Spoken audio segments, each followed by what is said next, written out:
Hi everyone, good evening.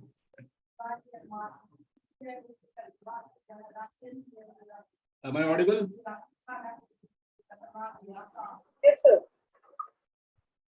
So we will start the session in next 10 minutes. I will be on mute till then.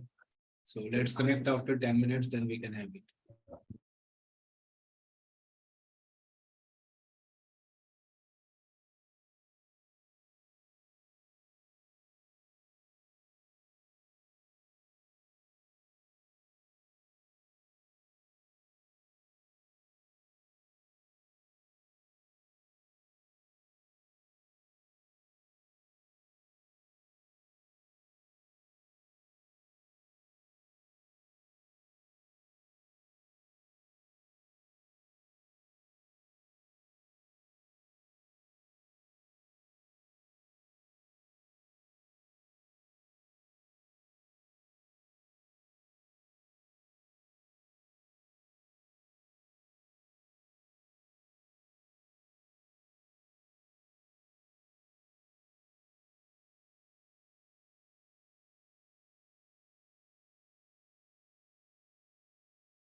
Yeah, am I audible? Yes, sir. Okay, so let's start the session now. I'm sharing my screen.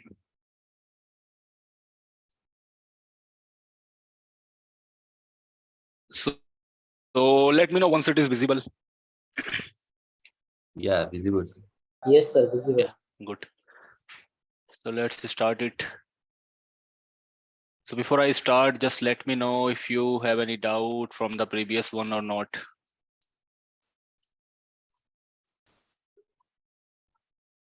Sir, Yes. sir, as we know that there are many services in AWS, Hmm. around 200 something, if I'm not wrong. Hmm. And sir, Yes, Can go you- ahead. sir, can you give the list of the services which is important for our interview perspective? Which we are going to cover. Yes, sir. Sir, I did not get your question. Your voice got break in between. So what you are asking, like you are asking the services that we will cover, or you are asking the list of the services that is important for the point of view for the interview? yes, sir, correct. What's that? Sir, Okay, for interview. you need the details which is important for for interview purpose. Yes, Okay, I sir. will share it. I need to create it, then I will share it after the session. I will upload it in the same drive by tomorrow. You can have it. Okay. Yes, sir. So that we can also study from Google also in case. The main highlighted topics, yeah, the main highlighted topic Yeah. which is very important, I will upload a file over the Google Drive so that you can refer it, that which topic is very important from the AWS perspective. Plus I will also upload some other topics as well which is important for the cloud job, like which is important for the AWS admin role. So I will create a file tomorrow. By tomorrow evening, just check the link, the same link that you check for your videos and your recordings. So you will get that file over there. Okay. Okay, sir. So Okay. is there any number like अगर 200 services हैं normally तो हम लोगों को जैसे 15 या 20 है मतलब ऐसे नॉर्मली पढ़ना पड़ेगा या फिर You all have syllabus, I guess. In the syllabus it is mentioned. Okay, Do you all have syllabus? Yes, sir. If not, then I will upload it for Okay. your reference. Thank you. So from the syllabus, you can just refer that what services we are going to cover and which one is important, because the course is designed in such a way which will be important for the interview only. So no irrelevant content is here. So you can either go through with the syllabus, or I will upload a separate list of the important topics tomorrow evening, so you can get it. Okay. Okay, sir. Thank you. So is there any further doubts from the previous one? No. Hello. Yes. Sir, yesterday I am not attending the class. Mhm. So have completed the ASG yesterday? Yeah, the ASG practical has been completed yesterday. Okay, okay. I have completed that. You have uploaded the yesterday class in Google Drive? I had shared the recording in morning, but I did not upload it in the Google Drive. So I will do it overnight today after the session. I will upload it and I will share the link with the admin team again, so you will get it. Okay. But yes, the direct video was shared from the Zoom. So might be you have got it. Yeah. Yes, today I have morning I have received. Okay, no issues. So I will Yeah. upload one copy on the drive as well. I could not get the time today. That's the reason I was not able to upload it on the drive. So I will do it after Okay. this session. I will upload yesterday's session on the drive, and tomorrow morning I will upload this tonight's session as well on the drive. So you will get it along with the important topics. I will also upload that. Okay. Okay. Thank you. So okay. So let's start then. If you don't have any doubt, then we can start a topic. So let's start with the load balancer now. We have to cover the load balancer part, and I have to discuss about the EFS file system as well. So by next Saturday, Sunday, we would be able to complete our complete load balancer along with the practical, because we have to learn 3 to 4 practicals in the load balancer. So it will take time. It is not a one-day task. There are 3 to 4 kind of load balancer that we will be covering here.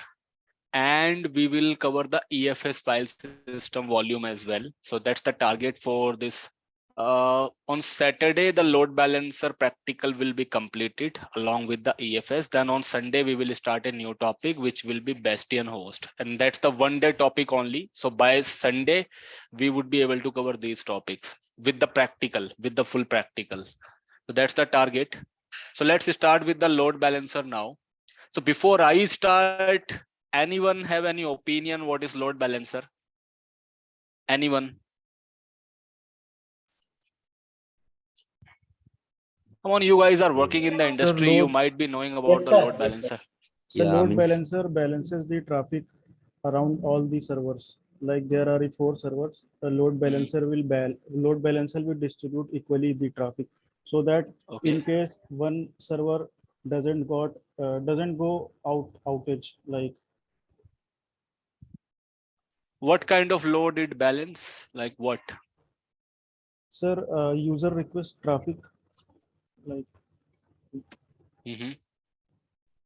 some website, if some website is hosted on the server, then web request, any Mhm. kind of user client request. Okay, Yes. good. Anyone else? Sir sir networking का जो traffic होता है तो उसमें से जो request होती है सर उसको इक्वली डिवाइड करते हैं. Mhm. Good, good. Anyone else who would like to share their opinions? sir, load balancer is basically it's like you can say router, like it observes the requests of the clients in our servers Mhm. through the traffic. See, let me explain it. When we talk about the load balancer, what happens in the infrastructure, what happens in the production, we have some servers which is directly public facing. Like we have some servers in the business which is directly public facing in the sense the users from the external sources, they will be accessing those servers. Just let's take an example that we have one of the web server in company. In the web server, the company has hosted their website, their applications, and the users from outside location, they are accessing those websites. They are connected to that server and they are able to access that website. That's the scenario. Just like take an example of our general thing, the Flipkart, the Amazon, the ShopClues, the Myntra, whatever online shopping sites we have, the users are able to connect it to the internet. They are establishing a connection to the server, which is called web server, and they are able to access that. That's the scenario. That's the case. Now, when we talk about the external users, in the external users, we cannot predict the count, like how many users can be there. So we cannot predict the count. Today it is something, tomorrow it can be more, day after tomorrow it can be less numbers. So we cannot ever predict any count for the external users. Now, when we talk about the load balancer, what load balancer does in the real production, what will happen, as I told you, when we talk about the web server or any server which is external facing, if any of the server is being accessed by the external user, so company will never rely on a single server. They will not be having a single server. In Amazon, in Flipkart, in YouTube, Google, whatever company you will take for example, they are not using a single server, because if something goes wrong with this single server, the users will not be able to access it. The connectivity will get terminated. The connection will get break. So that will be the downtime scenario. So just for the fault tolerance purpose, just for the higher availability, company will never rely on a single server. They will be having the multiple replicas. They will be having multiple copies of the same server. So that if one is down or if there is any load on the one server, then another server should be in a condition to handle it. So in the real situation, we never expect any downtime. There should not be any server downtime scenario in the real situation. So that's the reason what happens. Company will be having multiple replicas. Replicas means they will be having multiple exact copy of the same server. Now suppose there is a company, let's take an example of HCL. In HCL, suppose we are running 10 web servers, or not 10, we are running 5 web servers. And we have hosted the HCL online application on it.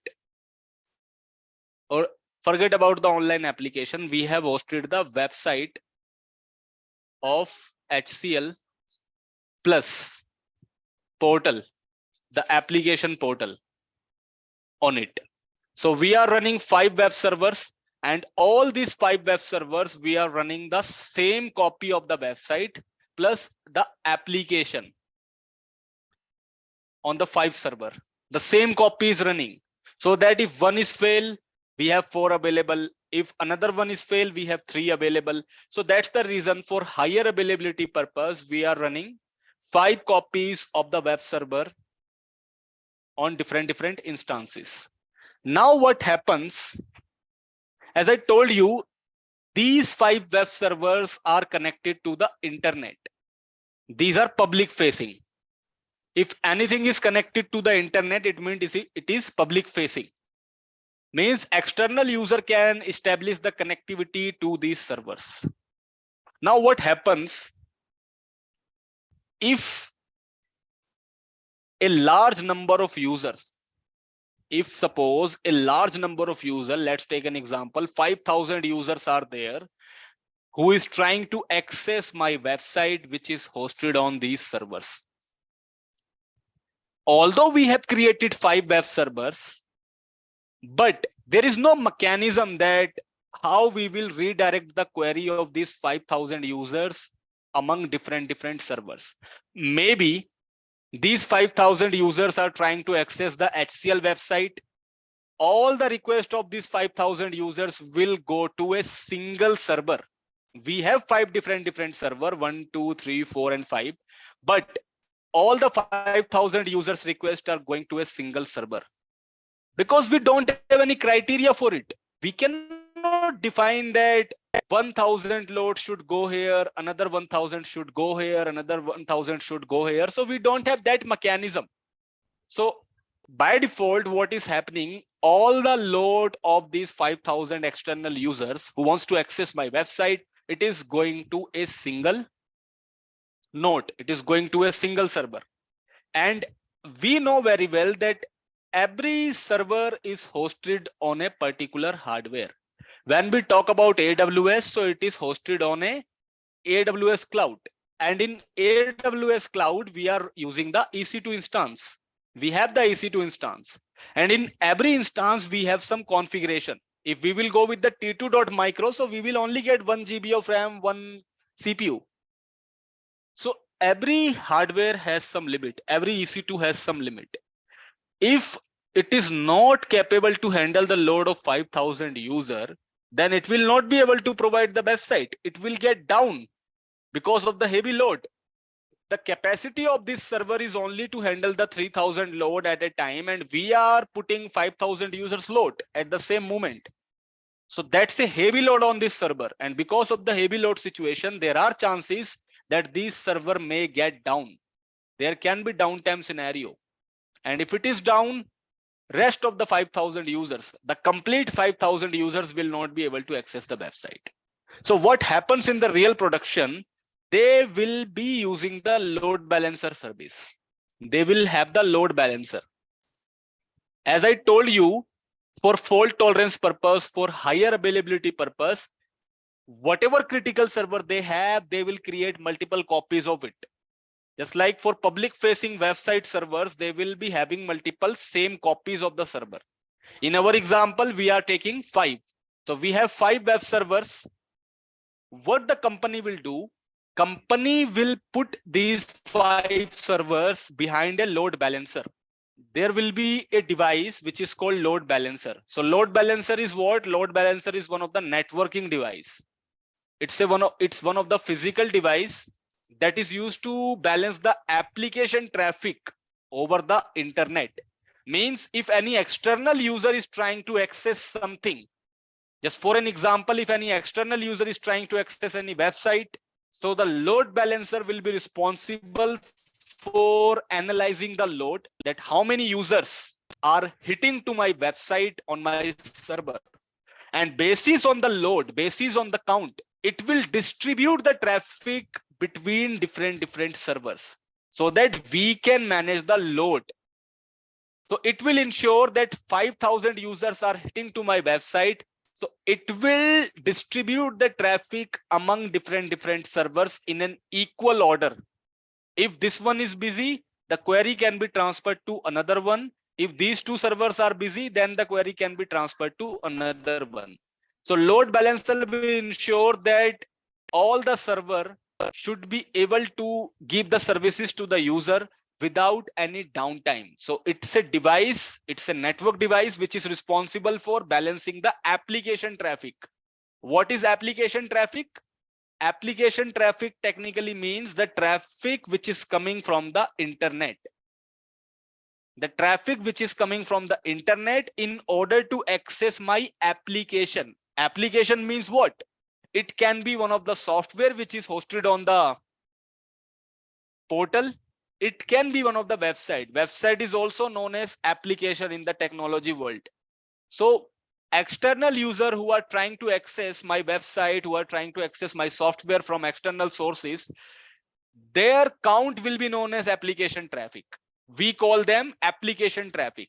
So what is the use of load balancer? So load balancer is responsible for distributing and managing the application traffic which is coming from the internet. It distributes the load to different replicas of the server. If we have created 5 servers, then load will be distributed accordingly.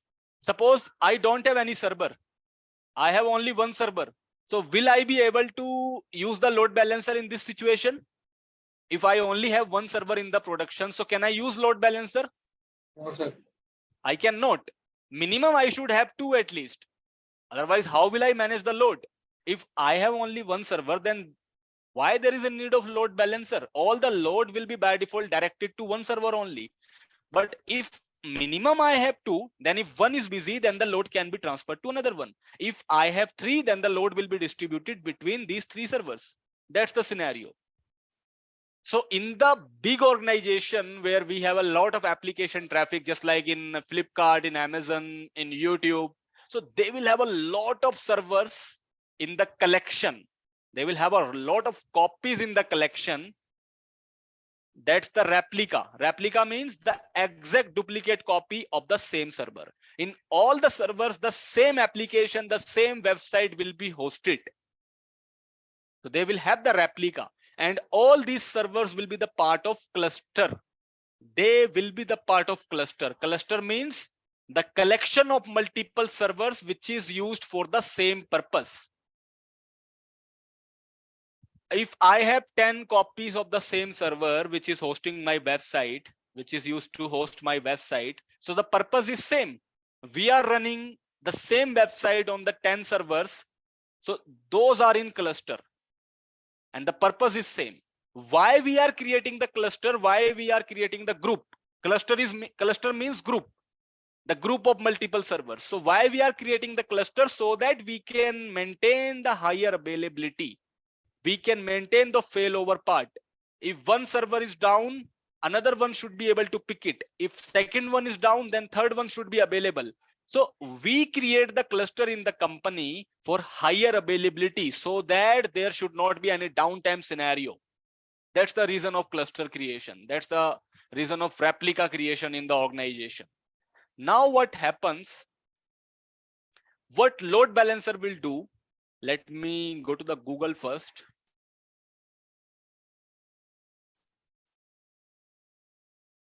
See, when we talk about the on-premises scenario, if there is no cloud, suppose if the company is on on-premises infrastructure. So in the on-premises infrastructure, load balancer will be one of the device. It will look like these kind of devices.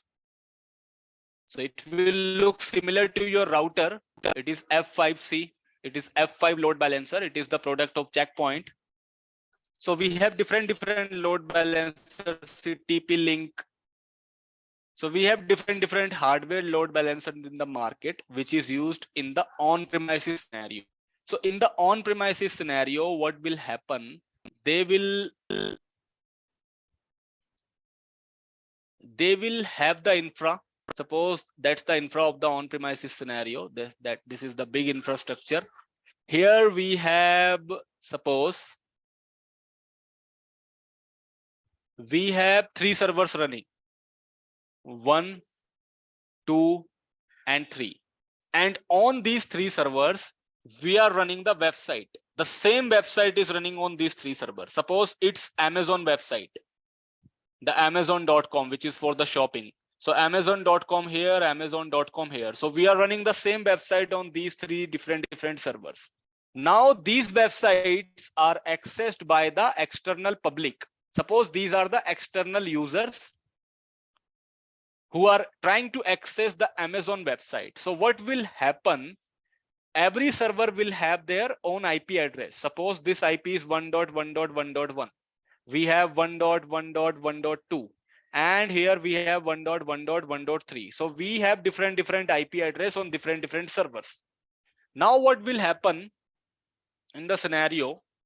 Generally, you guys are working in the IT industry, so you know very well that if I want to access something, so either I can access it from the IP address or I can access it from the URL, just like Amazon.com, Flipkart.com. That's the URL. In order to access it from the URL, I need the DNS. If I don't have the DNS, then I can directly access it from the IP address. Just like if I want to access the Google from the IP address, so I should know the IP of it.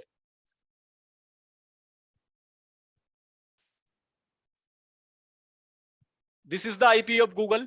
If I know this IP, then I would be able to access the Google with the IP address as well. See, so either I can access the things from the IP address, or if the DNS is mapped, then we can access it from the URL as well. So we have 2 options. Now, for the same task, for the higher availability, what we have done, we have created 3 copies of the server. All these 3 servers are running on different IP addresses. It means my website, the same website which is hosted here, it is running on a different IP. The exact copy of that is running on a different IP address, and here it is running on a different IP address. The DNS is mapped. That's okay. The DNS is mapped. These users from their home, they are trying to access my Amazon website. So their request will go to the server. If I will type www.amazon.com, I don't know where my request is going. Either it is going here, it can go here, or it can go here. I don't know. So what happens in the real production is they don't have any solution actually. They don't have any solution that if there is any load on the server, then how they can transfer the queries, how they can distribute the queries. So here we need to use one of the device.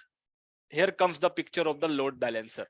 So what is load balancer? So load balancer is one of the physical device. It's one of the network device. All the servers, which is the part of cluster, which is public facing, what will happen? They will be the part of this load balancer. They will be connected to this. So they will be connected to the load balancer through router. All the systems will be connected to switch. These servers will be connected to switch. Switch will be connected to router, and router will be redirecting the query to the load balancer. So on-premises companies will have the physical load balancer. This load balancer will be directly connected to the internet. This will be public facing. It means it will have one of the public IP. And through public IP, we can connect to the internet. So it will have one of the public IP. The users who wants to access the Amazon website, they will never send the request to the servers. They, in the real situation, no user send the request to any kind of server because they cannot connect to the server directly. Why? Because these users are available in a remote location. They are available in different part of the world. The server is available in the physical data center. We will not attach any public IP on these servers because of the security reasons. As we all know, we have two kind of IP addresses, the private IP and the public IP. So public IP, if we are attaching on any of the resource, that will be exposed to the internet. That's what we use public IP. We always use the public IP in order to connect to the internet. So if we will attach the public IP on this server, there will be security concerns. These servers will be connected to the internet directly. If they are connected to the internet, then hacker can target these servers, they can attack. They can launch the session hijacking attack. They can launch the distributed denial of service attacks. These are the types of attack in hacking. So they can launch these attacks and they can hack our servers. And if our servers are hacked, you know very well that what hacker can do. So in the real production, on the critical server, company will never attach any public IP. And if we have not attached any public IP, it means they all will be communicating with each other through the private IP. They all will be connected to each other through the private IP. So in private IP, they can connect within the LAN, they can connect within the intranet, but they cannot connect publicly. They cannot connect in a WAN network. These users are connected in a different zone. They are the part of different area. So obviously, if they want to access the Amazon website, so they will have to establish the connectivity to my Amazon servers. But on these Amazon servers, as I told you, there won't be any public IP available. It will be only private IP. And through private IP, we cannot establish any WAN communication. So what will happen in the real scenario? No critical servers will have the public IP attachment. They all will be using the private IP for intranet communication. Intranet means LAN communication. And all these servers, which is external facing, which will be accessed by the external user. These are the users who will access the servers. Maybe they want to access Amazon website, and this Amazon website or Flipkart website is hosted on these servers. So if they want to access it, they will be doing it through the public IP. But as I told you here, there is no provision of public IP. So what will happen in the real situation? They will have the copies of the multiple servers. They will have the replicas of exact same website, exact same application, which will be available on multiple instances. Users will now connect to the load balancer. They will never connect to any server physically. They will always connect with the load balancer, because load balancer will be connected to the internet. Load balancer will have one of the public IP. Because it is connected to the internet, it means it will have one of the public IP. Through this public IP, the DNS will be mapped. DNS means the name. If I want to access www.amazon.com, so that DNS URL will be mapped with the load balancer public IP. In the backend, all these servers, which is hosting the actual Amazon website, they will be running on the private IP. They will have one of the private IP range like 10.1.1.1.2.3.4 like that. Load balancer will have the public IP. Users will get the DNS mapping of this load balancer. Users will be accessing the website from the public IP of the load balancer. It means the user who wants to access the Amazon website, they will send their query to the load balancer, not to the server. But they don't know about it. That's what we know, because we are running the setup, but the user will think that I am trying to access the Amazon website, so I am going to the Amazon web server. But that's not the case in reality. Users are hitting to the load balancer. And through load balancer will see that who is sending the request and which server is available. We have a cluster in the backend. So which server is free? If this server is free, then load balancer will redirect the query to this server. And through this server, the actual page will go to the load balancer for Amazon. And through this load balancer, it will be bypassed to the user. Now user will get the Amazon.com, but in reality, it is coming from the server.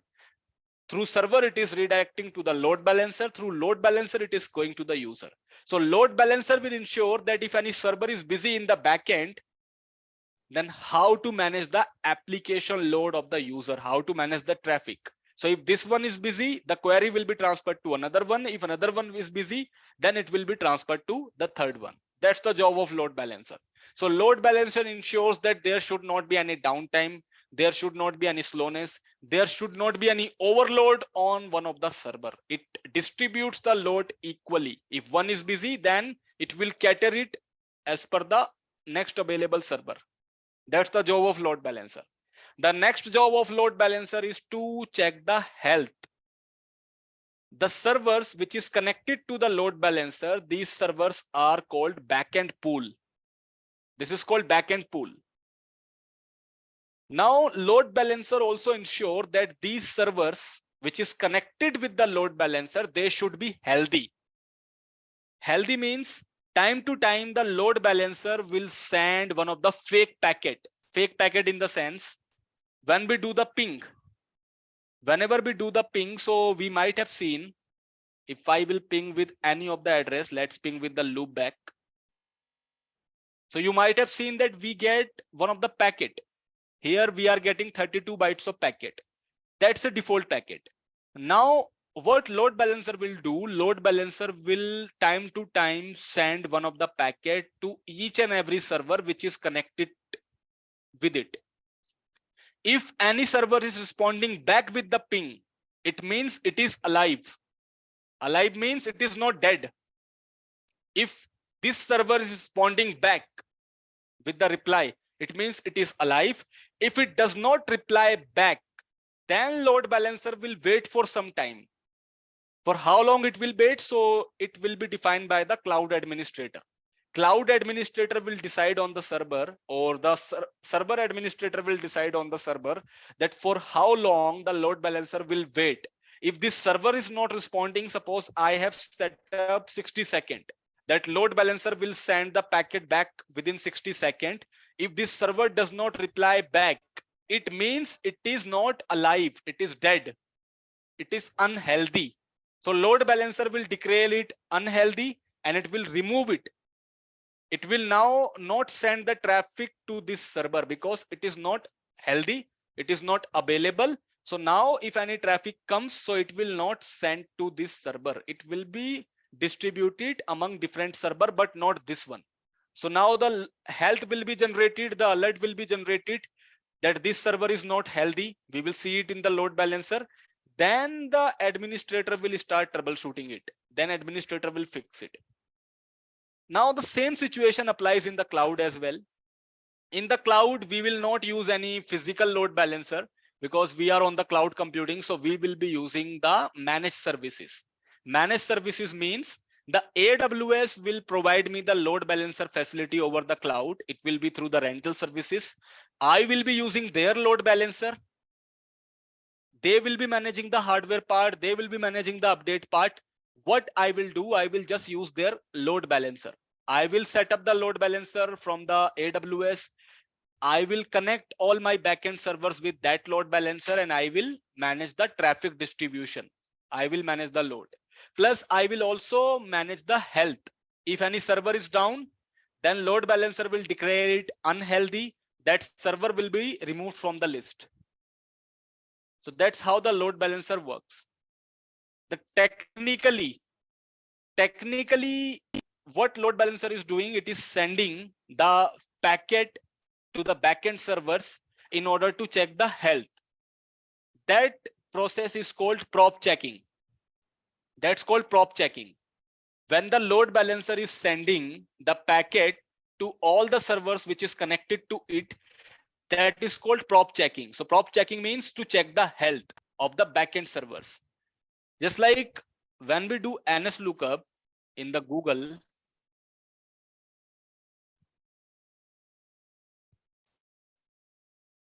when we do NS lookup and we try to access any website, let's take an example of Google. So you think that this is the real Google web server IP, but this is not. This is the IP of their load balancer. So we are hitting to the load balancer. If I will copy this address as I shown you, and if I will paste it here, so it is not the real IP of the Google server, because as I told you, in the real server, there won't be any public IP because of the security concern.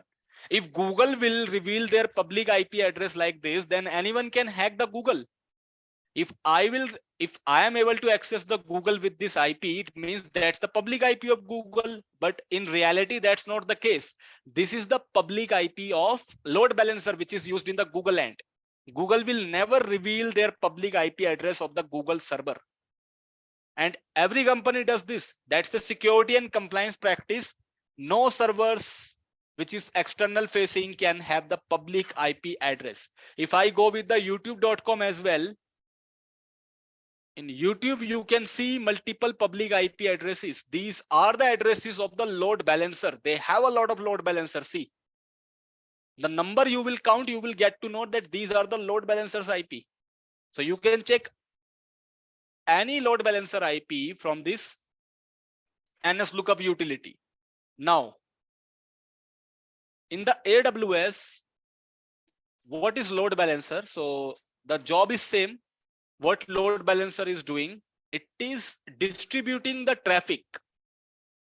Suppose this one is good. Let me copy this image. So in the AWS or any cloud, load balancer is a virtual device.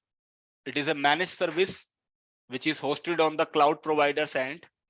What we are doing, what the load balancer is doing, load balancer is doing the same thing. It will have the backend servers connected. The users who is trying to access anything, if the user wants to access any website, if they want to access any software, they will hit to the load balancer through the internet, because without internet, they cannot access any website or they cannot access any application. So they will hit to the load balancer through the internet. Now the query will be transferred to the backend server. Load balancer will analyze which server is free. So whatever will be the free server in the pool means group. Whatever will be the free server in the pool, load balancer will transfer the query to that server. That's the process. And this is how the user will get the website. This is how the user will get the online applications. This is how load balancer works. So in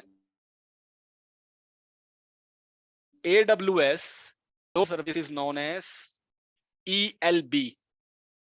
In AWS, we call the load balancer service as ELB, the Elastic Load Balancer. That's the load balancer service in AWS. In Azure, they call it ALB, Azure Load Balancer. In AWS, it's Elastic Load Balancer. And in the on-premises, it's just a load balancer. The name is just load balancer. So it depends upon different scenario what you are using. So we will be doing the practicals on the Elastic Load Balancer, the ELB. Now, when we talk about the load balancer, so just give me 1 second. My phone is ringing.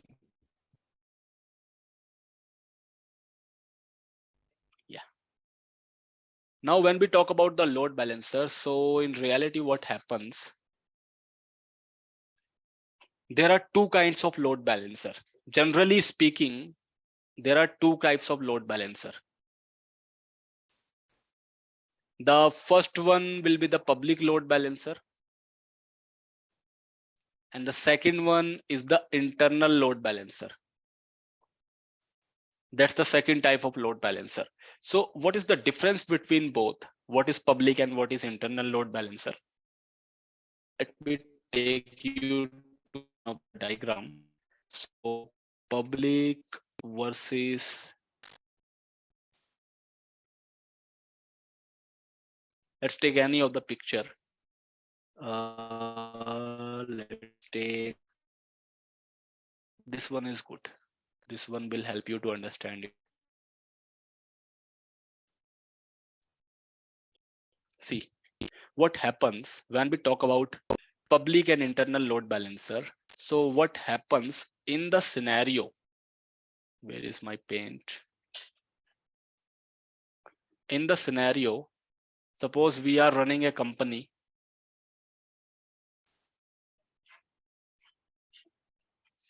In the company, we have one of the load balancer. Suppose this is my load balancer. And this is directly connected to my internet. So it is connected to my internet. Users will obviously first connect with my load balancer, then the query will be distributed to the backend server. Suppose in the backend, we have 1, 2, and 3 servers. We have 3 servers in the backend.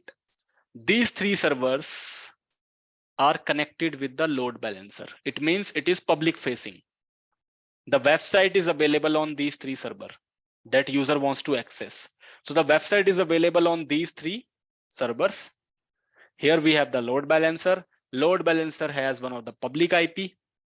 Now what happens when someone wants to access the website?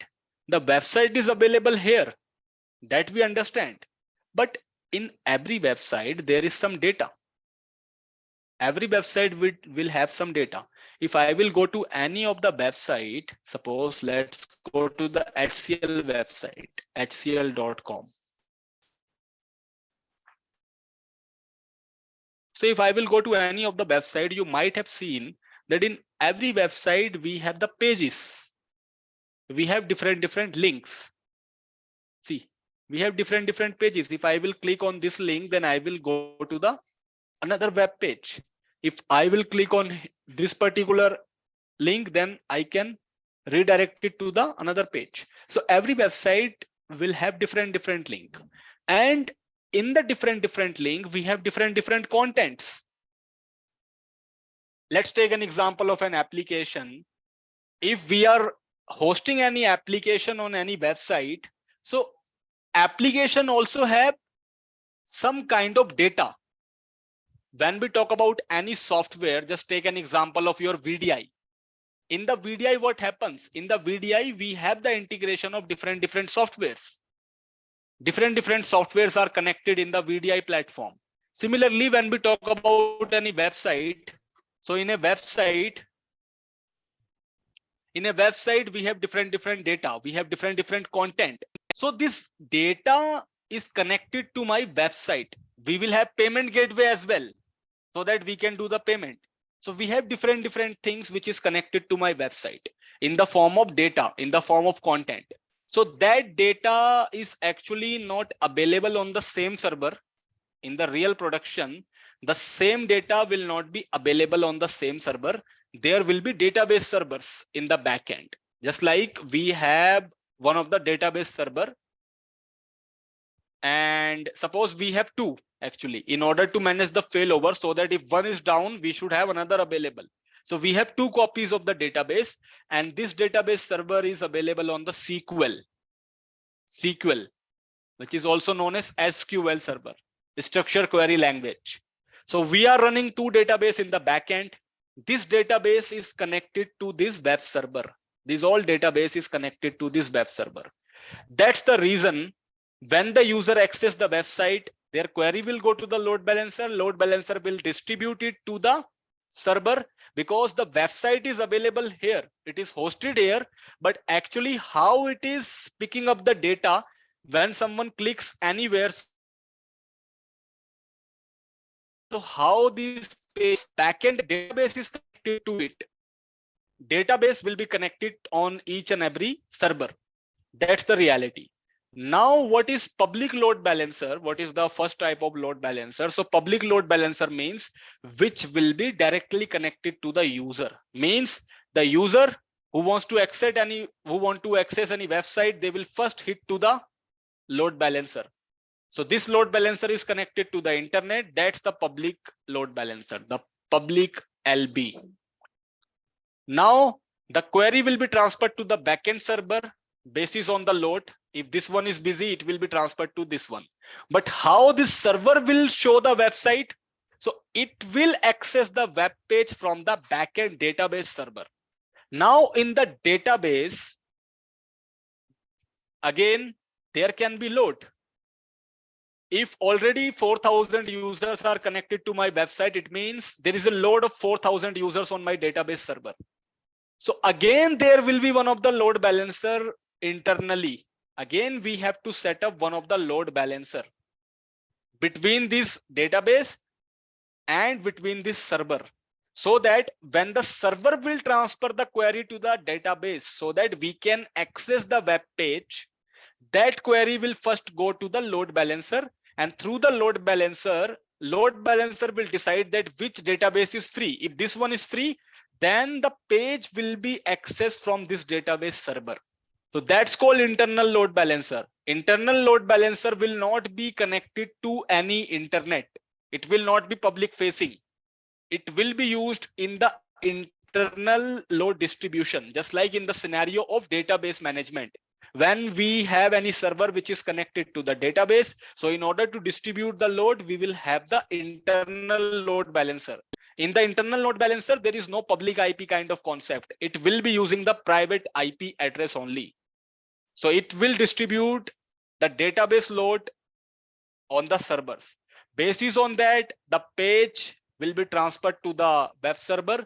Then the web server will provide the page to the end user. That's the process.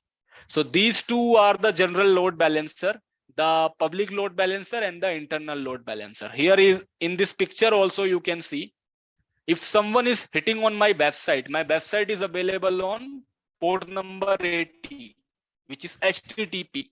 Then it will first go to the public load balancer. The query will first go to the public load balancer. Through public load balancer, it will distribute the traffic to the web tier. Web tier means web servers. Whatever is free, the query will be transferred there. Once it is transferred there, then because this server needs the data, this server needs the website page so that it can transfer it to the user. So it will redirect the query to the database. And in order to redirect the query, they will have to transfer the request to the internal load balancer. Then internal load balancer will decide which database is free. Whatever will be the free database server, the request will be transferred to that. And accordingly, the page will be transferred to the web tier server. And from the web tier, it will be redirected to the load balancer. And through load balancer, it will go to the user. That's the process that we never understand, because we are just getting our website. We are just able to access our web page. But in the backend, these things are happening. This is happening in the backend. So I believe every one of you have understood what is load balancer, how it works. Any question, any query? You may ask. Sir एक question था मेरा. Hello. Yes, हाँ, yes, you can. हाँ sir, जैसे कि हमने एक server बनाया EC2 इंस्टेंसेस और उसमें कि उसकी 4 कॉपी बना ली जैसे कि हो गया. अब एक सर्वर पे मतलब 50 फॉर एग्जांपल 50 यूजर्स इसको हिट करेंगे. 50 यूजर के आगे 51 होगा, यानी कि अनहेल्दी हो जाएगा, इससे ज़्यादा एक्सेस नहीं कर पाएगा.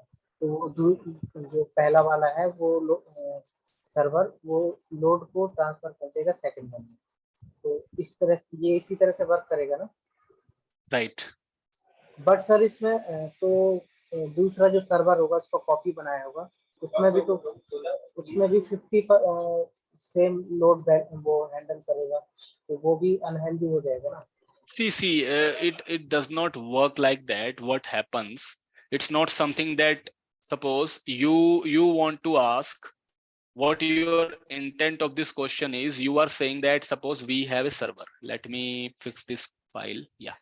You want to say that we have a server and that server has the hardware capacity. As I told you, every hardware will have some limitation. Suppose I have one EC2 instance and that EC2 instance is able to handle 10,000 load. It can handle 10,000 users load only. So you mean to say that we are running 3 servers, EC2 number 1, EC2 number 2 and EC2 number 3. All of these servers are able to handle 10,000 load. And now what you want to say, you are saying that the first 10,000 users will get their services from the first EC2. If this 10,000 users load is completed on the first EC2, then another 10,000 users, means 10,000 number 1, 10,000 number 2, 3, 4, and 5.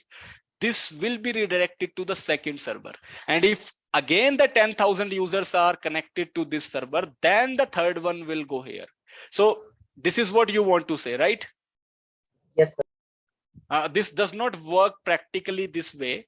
Load balancer will not send all the 10,000 load to a single server. What will happen? It works on the round robin basis. Round robin means if we are getting one query, if we are getting one load, it will be transferred to this first server. Now, if the second user load is coming, so because first one is busy, so it will not transfer to the first one, it will be transferred to the second one. Now, if third query comes, so it will not transfer to the first or second because they are already busy. So again, it will be transferred to the third one. Now, if the fourth query comes, then it will go to the first one again. So this is how it will distribute the load. It will not wait for 10,000 users to come first. Then if one server will be busy with the 10,000, then another 10,000 one load will be distributed here. So it will not work like that. It will work on the round robin basis. Means whatever traffic is coming, whichever server is free, the load will be distributed to that. It will not wait for the complete load exhaustion. It will just see that if there is one request on this server, so it is processing it. So this one is free, so just transfer it to another one. If all the servers are busy, suppose, then it will check that which one has the light load. Might be someone is busy with the payment gateway. So that's a heavy load because that time we need the high processing. And maybe there is one server which is busy, but that is only busy for just clicks. Like user is just clicking on the links. So that's not a very heavy load. So now the query will be transferred to that server. That's how the load balancer works. So it will not wait for the complete load on one server, then it will redirect it to another. So that's not the practical case. Okay. Yes, sir. Now in AWS, the concept of the load balancer will remain same. It will have two, public and the internal. Where we use public, where we use internal, I already explained it to you. I will write it down in the notes as well. Now in AWS, we have the load balancer service, which is called ELB, the Elastic Load Balancer. And in the Elastic Load Balancer, we have different kind of load balancers again. In AWS, we have different kinds of load balancer. So what are the types of load balancer in the AWS? So we have classic load balancer. We have application load balancer. We have network load balancer. And we have gateway load balancer. These four types of load balancer we have in AWS, and every load balancer have different kind of purpose. You can even see from the name itself, they have different purpose. So classic load balancer was introduced in 2009. In 2004, AWS cloud came into the market, and in 2009 they have introduced the classic load balancer with the name of CLB.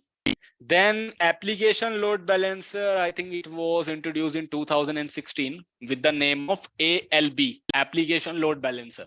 The network load balancer they have introduced in 2017, right after 1 year. And this last one, the gateway load balancer, this was introduced in 2020 with the name of GWB, gateway load balancer. So this one is very new. Now this classic load balancer does not exist. It is not available right now. It has become legacy. Legacy means it is old. So nobody uses classic load balancer in nowadays in this production scenario. Even you will not see the classic load balancer option as well. Companies are using application load balancer, network load balancer, and the gateway load balancer. Why 3? Why not only the latest one? Because these 3 have different purpose. These 3 load balancer balances different kind of thing. Application load balancer manages the application load, network load balances manages the network load, gateway load balancer manages the internet load. How it works, we have to see that in detail, because these 3 have the different practical approach. So we will not be seeing this practical. This is not available right now. This has been depreciated. This has been removed from the AWS. Nobody uses this. These 3 we have to see in practical, these 3, according to their purpose, according to their setup. So these 3 practicals we will see. We will see how to set up application load balancer, the network and the gateway load balancer. It will take complete 1 class. So on Saturday, I will cover this part, this load balancer part. And on Sunday, I will start this EFS file system, the practical part. So these 2 topics, along with all the others, we would be able to complete in the next weekend. That's the target of our session. So I will upload this theoretical note on the drive, and what I will do, I will, let me check. Where is the Google?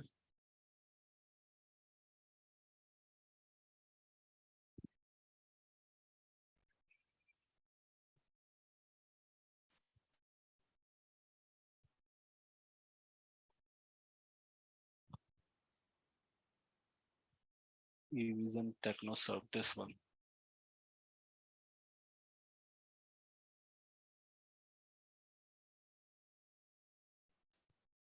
Drive. So what I will do, I will upload all the pending videos. Pending videos means it will be, I think, for yesterday and even for the last weekend as well, AWS. So the last video was uploaded. What happened? Yeah.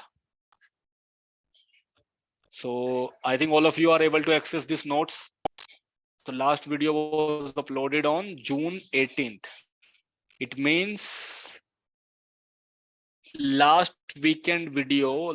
In the last Saturday we had the session, so I will upload that video as well with class 28 folder.